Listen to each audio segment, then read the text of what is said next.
Welcome to the Lorrie Pearson Show, where we explore the intersection of beauty, business, and alignment. I'm your host, Lorrie Pearson. Let's begin. Episode 5, The Compass in the Map, Mastering the Photographer and Makeup Artist Dynamic. The Symphony of the Set. Welcome back to the Lorrie Pearson Show. In the world of storytelling, there is no relationship more vital than the one between the lens and the brush. When a photographer and a makeup artist are truly in sync, the result is a masterpiece. But when they aren't, the friction shows up in every single pixel.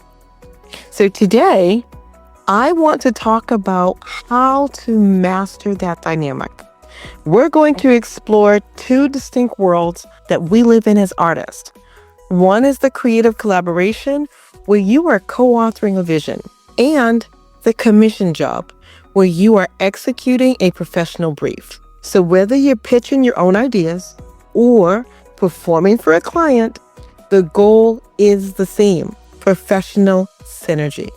So let's talk about the successful collaboration.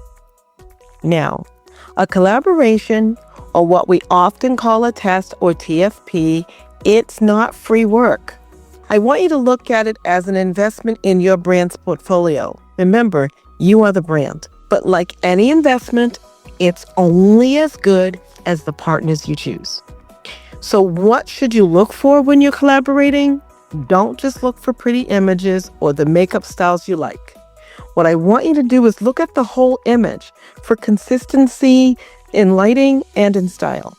Now, for example, if you specialize in soft glam or natural makeup, you probably shouldn't collaborate with a photographer who only shoots high contrast, edgy looks. You want to look for someone whose visual vocabulary actually complements yours. Now, when it comes to pitching your concept, how do you do it effectively? First of all, sending a text that says, "Hey, you want to shoot?" That is so not the way to approach this. Instead, show up with a creative treatment or concept. Create a mood board that represents the result you're visualizing for this project. Be sure to include examples of the skin, the hair, the makeup, the clothing, props, and any other references that you have that's going to help others that you're collaborating with totally understand the result you're trying to achieve.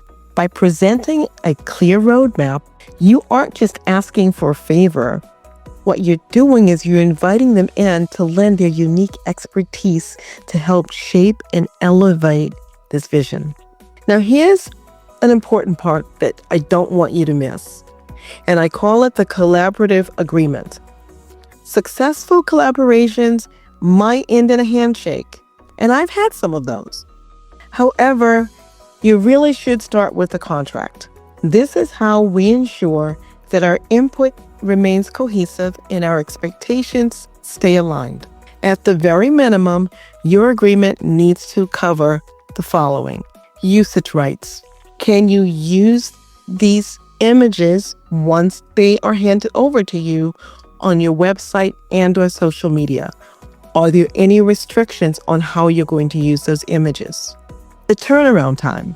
We've all been ghosted, so it's so important that you set a date for when you're going to actually receive the files. And we all know you can do all of this work, but if you don't have photos, you've done it for nothing. You definitely want to receive the files. The credit loop. Exactly how will the model, the stylist, the hair artist, and anyone else that's working on this collaboration, how will they be tagged? And can they use those images on their websites and or social media? And what are those restrictions? You got to clear this all up right from the beginning so that this way everyone is on the same page. Now I want to talk about the commission job. When a photographer or production company actually books you for a job, that whole dynamic shifts. You are no longer the co-composer. Instead, you are the expert technician that's hired to realize a specific vision. Remember, it's not your vision. It's the producer or the photographer working on a vision that was given to them by the client that hired them. So there are some questions that you always want to ask before you say yes to a booking. What is the final output? Is it going to be for a billboard or is it a small web banner? Is it going to be for a TV commercial or is this going to be a documentary? That answer dictates how much detail you need to put in the work. What's the lighting setup going to be? This is a technical must. Why? Because strobe lighting can eat a lot of the color. And if they're going to use filters in lighting, that's going to change the color of the makeup. So these are things that you definitely want to know. Natural light, however, also it reveals every texture in the skin.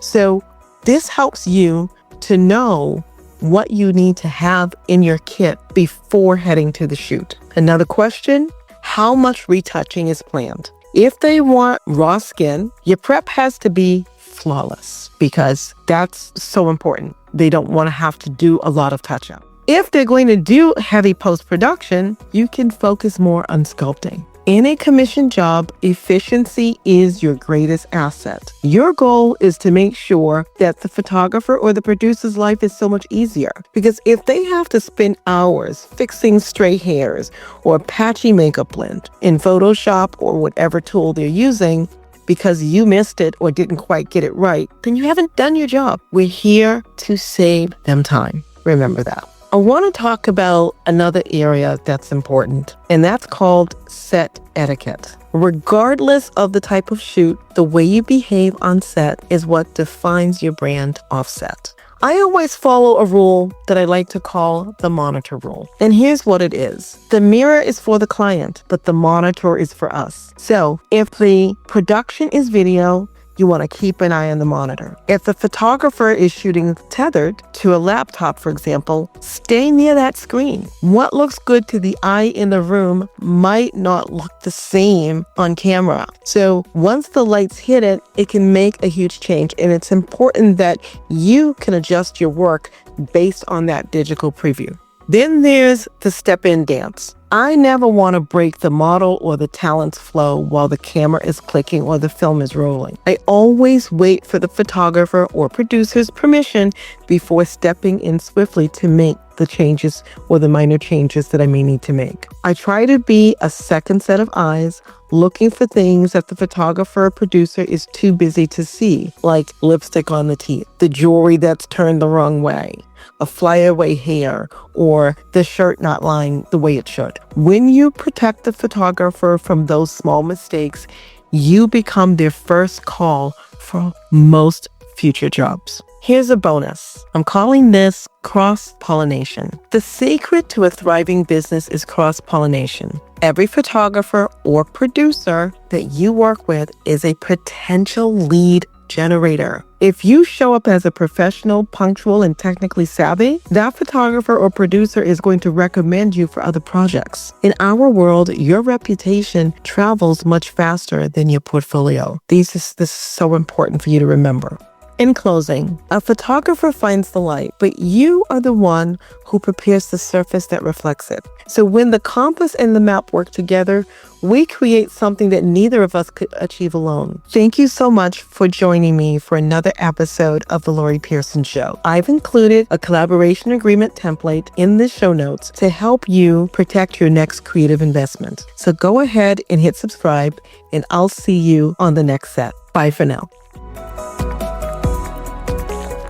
Thank you so much for spending this time with me today. If this conversation helped you find a bit more clarity, do me a favor, follow this podcast and leave a review. It's the best way to help this community grow. To see my work in makeup, styling, and photography, you can find all three of my websites and Instagram handles right in the show notes of this episode. Whether you're looking for artistry or style, or even branding, everything you need to connect with me is just a click away. Remember, your work and your life don't have to live in separate boxes. You're allowed to be all of it. I'm Lorrie Pearson. I'll see you in the next episode.